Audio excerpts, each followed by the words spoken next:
माझ्या प्रिय मुलांनो, स्वतःबद्दल कधीही चुकीचा विचार करू नका आणि चेष्टेने किंवा गंमतीमध्ये सुद्धा स्वतःबद्दल कधीही चुकीचा शब्द बोलू नका. कारण शब्द खूप शक्तिशाली असतात आणि तुम्ही जे बोलता तेच बनता.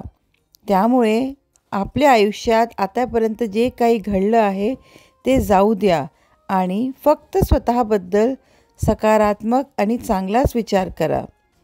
मी असताना लोकांकडून अपेक्षा कशाला ठेवायची?